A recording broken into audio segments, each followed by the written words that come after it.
Welcome to Aryabhatta classes Barahat. तो आज आप लोगों के लिए मैं चैप्टर 2 का यानी साइंस चैप्टर 2 का आप लोगों के लिए 25 क्वेश्चन सेट करके लाया हूं और ये एवरीडे 25 क्वेश्चन सुबह 9 बजे आपके यूट्यूब चैनल पर देखने को मिल जाएगा।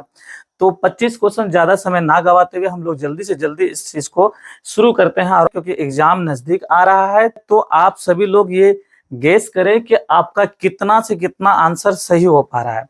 25 क्वेश्चंस दिया गया है एमसीक्यू, और एमसीक्यू का 4 ऑप्शन होता है। चारों ऑप्शन के बारे में डिस्कस करेंगे हम लोग, ठीक है। चलिए स्टार्ट करते हैं। तो पहला क्वेश्चन आपके सामने है कि अम्ल का स्वाद कैसा होता है। अभी स्टार्टिंग क्वेश्चन है तो स्टार्टिंग क्वेश्चन आपके लिए लगेगा ये इजी है, लेकिन धीरे धीरे मॉडरेट क्वेश्चन आते जाएंगे। तो आप यहाँ पे फोकस करेंगे एकदम कि अम्ल का स्वाद कैसा होता है। तो अम्ल का स्वाद कैसा होता है, खट्टा, मीठा, नमकीन या कड़वा, बताइए जल्दी से। तो अम्ल का स्वाद कैसा होता है, खट्टा, क्योंकि खट्टा जो होता है वो अम्ल होता है और कड़वा क्या होता है, वो क्षार होता है, ये क्षारक, ठीक है। तो आपको याद रखना होगा कि अम्ल का स्वाद कैसा होता है, खट्टा होता है, और क्षारक का स्वाद कैसा होता है, कड़वा होता है, मीठा और नमकीन नहीं होता है। तो नेक्स्ट क्वेश्चन की ओर देखते हैं हम लोग। क्वेश्चन नंबर 2, आप लोग फटाफट आंसर दो कि अम्ल का पीएच मान यानी पर हाइड्रोजन का मान कितना होता है। तो अम्ल का पीएच मान आप लोग को याद रखना होगा कि पीएच स्केल में 7 नंबर जो होती है आपका, वो 7 नंबर न्यूट्रल होता है, अर्थात उदासीन होता है। 7 नंबर क्या होता है, उदासीन होता है। 7 से कम होने पे वो अम्ल हो जाता है और 7 से अधिक होने पर आपका क्या हो जाता है, क्षारीय होता है या क्षारीय बोल सकते हैं इसको। तो 7 से कम होने पे क्या होगा, अम्ल कहलाएगा, और 7 से अधिक होने पे क्या कहलाएगा, क्षार कहलाएगा या क्षारीय बोल सकते हैं हम लोग। तो अम्ल का पीएच मान कितना होगा, 7 से कम। इसका ऑप्शन नंबर क्या होगा, ए। चलिए इज राइट आंसर। सबको अपना अपना आंसर देखते रहना। उसके बाद क्वेश्चन नंबर 3 पे आते हैं हम लोग। क्वेश्चन नंबर 3 में क्या लिखा है कि अम्ल जल में क्या उत्पन्न करता है। चलिए इस क्वेश्चन को अच्छी तरह से समझो कि अम्ल जल में क्या उत्पन्न करता है। पहली बात याद रखिएगा, जब अम्ल जल में घुलता है तो H+ आयन उत्पन्न करता है, और क्षार जब जल में घुलता है तो OH- उत्पन्न करता है। इस बात को आप लोग याद रखिएगा, ठीक है। तो क्या आंसर होगा इसका, इनमें से इसका आंसर हो जाएगा बी नंबर। अम्ल जब जल में घुलता है तो क्या उत्पन्न करता है, H+ आयन। अगर वहां पर क्षार रहता तो क्या हो जाता, OH-। फिलहाल इसका उत्तर क्या होगा, बी नंबर, राइट है। चलिए आगे क्वेश्चन नंबर 4। तो क्वेश्चन नंबर 4 में लिखा हुआ है कि HCl, क्या लिखा हुआ है, HCl, जिसको हम लोग कहते हैं हाइड्रोक्लोरिक एसिड। क्या कहते हैं हम लोग, हाइड्रोक्लोरिक एसिड, ठीक है। तो HCl किस प्रकार का अम्ल है, तो किस प्रकार का अम्ल है, यहाँ पर टाइप पूछा जा रहा है कि कौन से टाइप का अम्ल है। पहली बात देखिए, जो ऑप्शन नंबर ए लिखा हुआ है कार्बनिक, क्या HCl में कार्बन पाया जा रहा है क्या, यहां पर कार्बन उपस्थित नहीं है, इसलिए कार्बनिक अम्ल नहीं होगा, राइट बात है। अकार्बनिक अम्ल, क्या इसमें कार्बन नहीं पाया जा रहा है क्या, तो राइट बात है, इसमें कार्बन नहीं पाया जा रहा है, इसलिए ये क्या हो जाएगा, अकार्बनिक अम्ल हो जाएगा। क्या हो जाएगा, अकार्बनिक अम्ल हो जाएगा। तो HCl अम्ल कैसा अम्ल है, अकार्बनिक अम्ल है। दूसरी बात, प्राकृतिक का अर्थ है, क्या यह HCl अम्ल प्राकृतिक का देन है, तो बिल्कुल नहीं। HCl अम्ल जो है आपका प्रयोगशाला में बनाया जाता है। कहां बनाया जाता है, प्रयोगशाला में तैयार किया जाता है HCl अम्ल। और दूसरी बात एक चीज जान लीजिए, HCl अम्ल हमारे अमाशय में भी पाया जाता है, अमाशय में भी क्या होता है, पाया जाता है, ठीक है। तो आगे बढ़ते हैं हम लोग, क्लियर बात है। इसका उत्तर क्या हो जाएगा हम लोग का, बी नंबर। इसका उत्तर क्या हो जाएगा, बी नंबर। प्राकृतिक नहीं होगा, ना ही इनमें से कोई नहीं होगा, राइट है, यहां तक कोई दिक्कत। चलिए क्वेश्चन नंबर अब 5 की ओर बढ़ते हैं हम लोग। क्वेश्चन नंबर 5 में लिखा हुआ है कि HCl का रासायनिक नाम क्या है। अभी हम जस्ट बताए थे पीछे वाले क्वेश्चंस में, HCl को हम लोग कहते हैं हाइड्रोक्लोरिक अम्ल। क्या कहते हैं, हाइड्रोक्लोरिक अम्ल कहते हैं। आप लोग मन में जरूर बोलते रहिएगा कि सारा चीज का आंसर याद रखते जाइएगा। इसको क्या कहते हैं हम लोग, हाइड्रोक्लोरिक अम्ल कहते हैं। अब हमारा प्रश्न यह है कि आप बताइए कि नाइट्रिक अम्ल को क्या कहते हैं? नाइट्रिक अम्ल को हम लोग कहते हैं HNO3 कहते हैं। सल्फ्यूरिक अम्ल को क्या कहते हैं? बताओ जल्दी से कमेंट बॉक्स में बताओ। H2SO4 कहते हैं। और हाइड्रोक्लोरिक अम्ल को क्या कहते हैं? HCl। क्या कहते हैं? HCl। और एसिटिक अम्ल को क्या कहते हैं? CH3COOH कहा जाता है। ये सारा बात को याद रखिएगा। CH3COOH कहते हैं किसको? एसिटिक अम्ल को, याद रखिएगा। चलिए अब क्वेश्चन नंबर हम 6 की ओर आते हैं। क्वेश्चन नंबर 6 में क्या लिखा हुआ है कि नींबू में कौन सा अम्ल पाया जाता है? क्या लिखा हुआ है? नींबू में कौन सा अम्ल पाया जाता है? तो नींबू में पाया जाता है आपका कौन सा अम्ल पाया जाता है? साइट्रिक अम्ल पाया जाता है नींबू में। लैक्टिक अम्ल पाया जाता है दूध और दही में, ठीक है। और फॉर्मिक अम्ल पाया जाता है चींटी के डंक में। और एसिटिक अम्ल पाया जाता है सिरका में। क्या चीज में पाया जाता है? सिरका में, याद रखिएगा आप लोग, ठीक है। क्वेश्चन नंबर 7 में है, दूध के फटने पर कौन सा अम्ल बनता है? अभी जस्ट पीछे में पढ़े ना, दूध किसके कारण फटता है? लैक्टिक अम्ल के कारण दूध फट जाता है। अभी फटाक से बताओ कि साइट्रिक अम्ल किसमें पाया जाता है? अभी जस्ट पीछे बताएं। साइट्रिक अम्ल किसमें पाया जाता है? नींबू में पाया जाता है, राइट बात है। टार्ट्रिक अम्ल किसमें पाया जाता है? वो पाया जाता है आपका इमली में। किसमें पाया जाता है? इमली में टार्ट्रिक अम्ल पाया जाता है। फॉर्मिक अम्ल किसमें पाया जाता है? चींटी के डंक में पाया जाता है, ठीक है। अगर आप अभी बता रहे थे कि टमाटर में पाया जाता है ऑक्जेलिक अम्ल। किस टमाटर में कौन सा अम्ल पाया जाता है? ऑक्जेलिक अम्ल पाया जाता है, याद रखिएगा। कौन सा पाया जाता है? ऑक्जेलिक, ठीक है। ऑक्जेलिक अम्ल पाया जाता है टमाटर में, याद रहेगा, ठीक है। आगे बढ़े हम लोग, ठीक है। नेक्स्ट क्वेश्चन है, चींटी के डंक में यानी चींटियों में कौन सा अम्ल पाया जाता है? तो चींटियों में कौन सा अम्ल पाया जाता है? फॉर्मिक अम्ल पाया जाता है। एसिटिक अम्ल किसमें पाया जाता है? एसिटिक अम्ल पाया जाता है सिरका में। किसमें पाया जाता है? सिरका में पाया जाता है। साइट्रिक एसिड किसमें पाया जाता है? तो साइट्रिक एसिड पाया जाता है आपका नींबू में। कहां पाया जाता है? नींबू में। और आपका जाके लैक्टिक अम्ल पाया जाता है दूध या दही में पाया जाता है। चलिए आगे नेक्स्ट क्वेश्चन की ओर आते हैं। क्वेश्चन नंबर 9 की ओर आते हैं हम लोग। क्वेश्चन नंबर 9 में क्या लिखा है? सिरका में कौन सा अम्ल पाया जाता है? अभी जस्ट बताया आप लोग को कि एसिटिक अम्ल पाया जाता है क्या चीज में भाई साहब? सिरका में पाया जाता है। किसमें पाया जाता है? सिरका में। और फॉर्मिक किसमें पाया जाता है? चींटी के डंक में पाया जाता है, याद रखिएगा। और ये पाया जाता है आपका नींबू में। और जाके आपका टार्ट्रिक अम्ल किसमें पाया जाता है? इमली में। किसमें? इमली में। जब इमली खाइएगा तो आप टरटराते रहिएगा, इसलिए टार्ट्रिक अम्ल पाया जाता है। क्लियर बात को?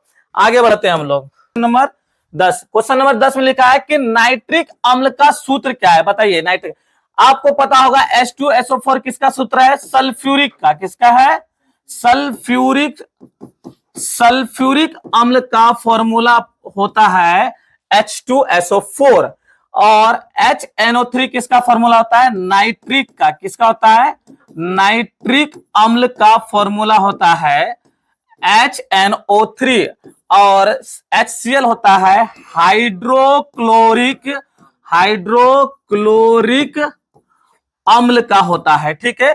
तो ये जो बच गया वो किसका हो गया? आपका नाइट्रिक अम्ल का फॉर्मूला हो गया CH3COOH हो गया। चलिए आगे बढ़ते हैं। क्षार का स्वाद कैसा होता है? अभी हम जस्ट पहला नंबर क्वेश्चन में बताए थे कि क्षार का जो स्वाद होता है आपका कड़वा होता है। क्या होता है?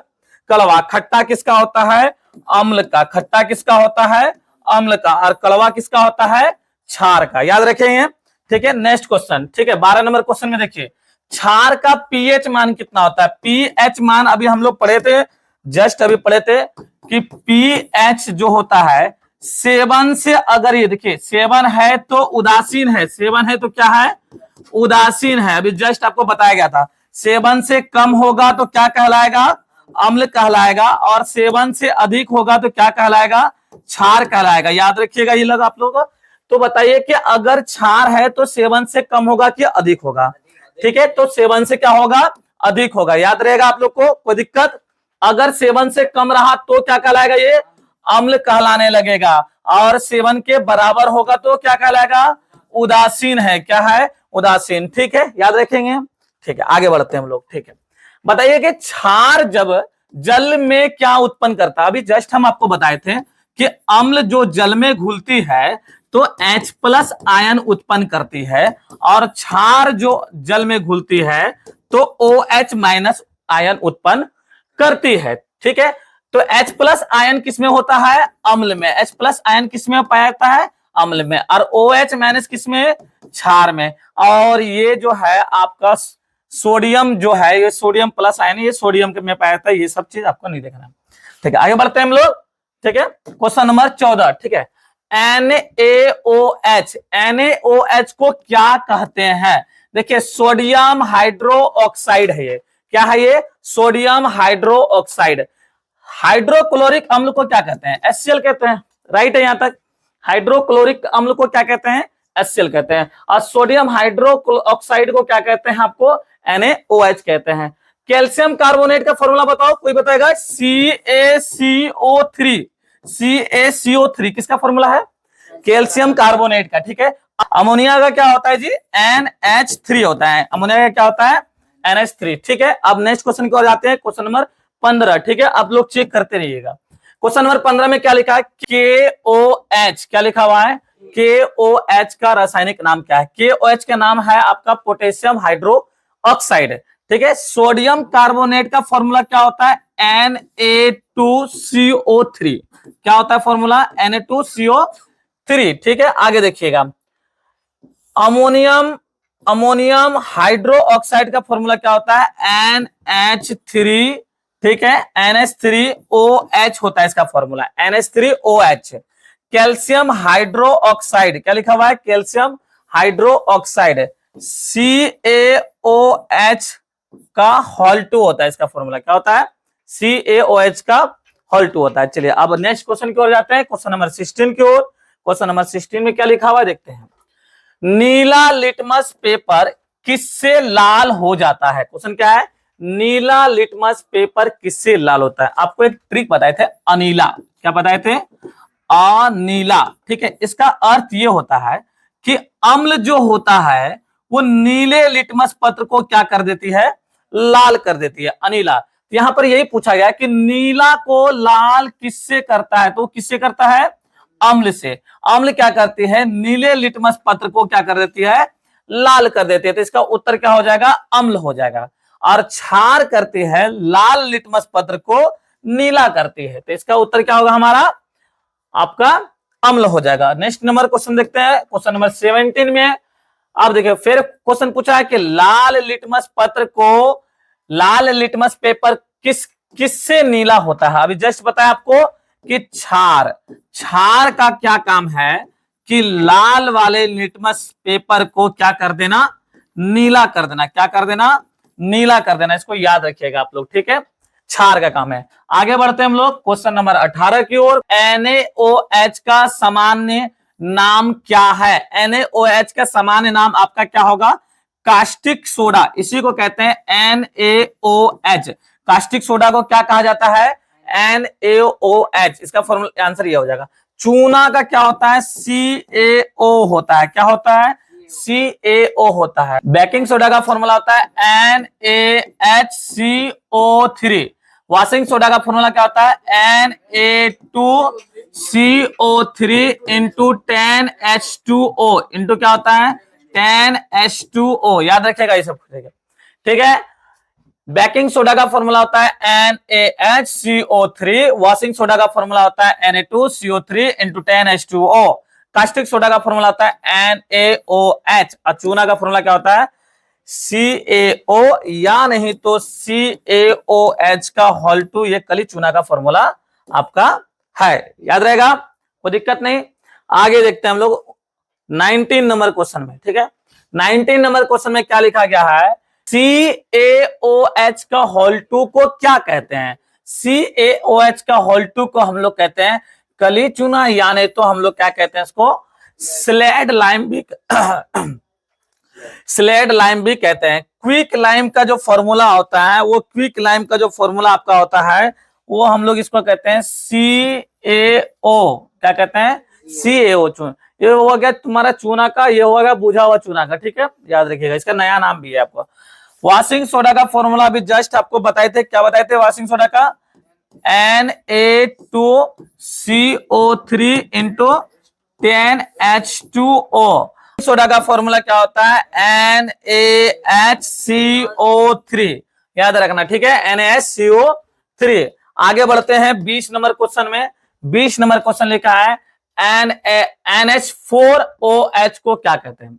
का अमोनियम हाइड्रोक्साइड का फॉर्मूला है। अमोनियम क्लोराइड का फॉर्मूला क्या है? अमोनियम क्लोराइड का फॉर्मूला होता है NH4Cl, याद रखिएगा। क्या होता है इसका फॉर्मूला? NH4Cl। और अमोनियम सल्फेट का जो फॉर्मूला होता है NH3 इंटू NH3SO4 होता है। क्या होता है इसका फॉर्मूला? NH3, सॉरी यार ये नहीं होता। अमोनियम सल्फेट का फॉर्मूला क्या होता है? NH4, ठीक है, NH4 का होल 2 इंटू SO4, हाँ ये होता है, ठीक है, याद रखना। अरे भाई साहब नाम तगड़ा है यार इसका, अमोनियम सल्फेट, है ना। अमोनियम सल्फेट का फॉर्मूला क्या होता है? NH4 का होल 2 इंटू SO4, ठीक है। और अमोनिया का फॉर्मूला क्या होता है? NH3, याद रखना, ठीक है, NH3। 21 नंबर क्वेश्चन देखते हैं। 21 नंबर क्वेश्चन में क्या लिखा है? आम्ल और क्षार की अभिक्रिया से क्या बनता है? आम्ल और क्षार से लवण और जल बनता है, याद रखिएगा। क्या बनता है? लवण और जल। आगे बढ़ते हैं हम लोग। NaCl, NaCl किस प्रकार का लवण है? NaCl याद रखिएगा वो तटस्थ लवण है। क्या है? आपका तटस्थ लवण है NaCl, ठीक है, याद रखना। क्या है? तटस्थ लवण है। तो क्योंकि का उत्तर आप लोग जानिए कि क्योंकि जो है NaCl जो है आपका मजबूत HCl, क्या चीज? मजबूत HCl, याद रखिएगा, मजबूत HCl और मजबूत जाके NaOH का बना होता है, याद रखना ये सब चीज, ठीक है, ठीक है। क्यों तटस्थ लवण है? क्योंकि यह मजबूत HCl और मजबूत क्षार, मतलब मजबूत अम्ल और मजबूत क्षार NaOH का बना होता है, याद रखिएगा। अम्लीय लवण जो कहलाती है, अम्लीय लवण जो होता है कमजोर क्षार से बना होता है। अम्लीय लवण किसका बना होता है? कमजोर क्षार का। और क्षारीय लवण जो बना होता है कमजोर अम्ल का बनाता है। ये तो भाई मिश्रित है, ये गलत ही है, ठीक है। आगे नंबर आते हैं। आगे है 23 नंबर क्वेश्चन। 23 नंबर में लिखा है NaCl। NaCl को क्या कहते हैं? खाने वाला नमक कहते हैं, याद रखिएगा। अभी हम आपको बता दिए थे, बेकिंग सोडा का फॉर्मूला बताते हैं, वॉशिंग सोडा का भी फॉर्मूला बताते हैं और चूना का भी फॉर्मूला पिछले क्वेश्चन में हम लोग बता दिए थे। आगे आते हैं 24 नंबर क्वेश्चन में। बेकिंग सोडा का रासायनिक सूत्र क्या होता है? अभी जस्ट बताए थे, बेकिंग सोडा का रासायनिक सूत्र होता है NaHCO3, याद रखिएगा। क्या होता है? NaHCO3। आगे बढ़ते हैं हम लोग। 25 नंबर है वॉशिंग सोडा का फॉर्मूला क्या होता है? वॉशिंग सोडा का फॉर्मूला क्या होता है? Na2CO3 इंटू 10H2O, ठीक है। इसी तरह आप लोग क्वेश्चंस को बनाते रहिए, ठीक है बच्चों। आज के लिए इतना ही। तो आई होप आपको ये क्लास अच्छी तरह से समझ में आया होगा। अगर क्लास समझ में आया है तो आप इस चैनल को सब्सक्राइब करें, लाइक करें और अपने दोस्तों में क्या करें? शेयर करें, ताकि आपके एक शेयर से उनके पास भी यह इंपॉर्टेंट 25 क्वेश्चन पहुंच जाए और एग्जाम में बेहतर स्कोर करे। ठीक है, राधे राधे, सभी को धन्यवाद।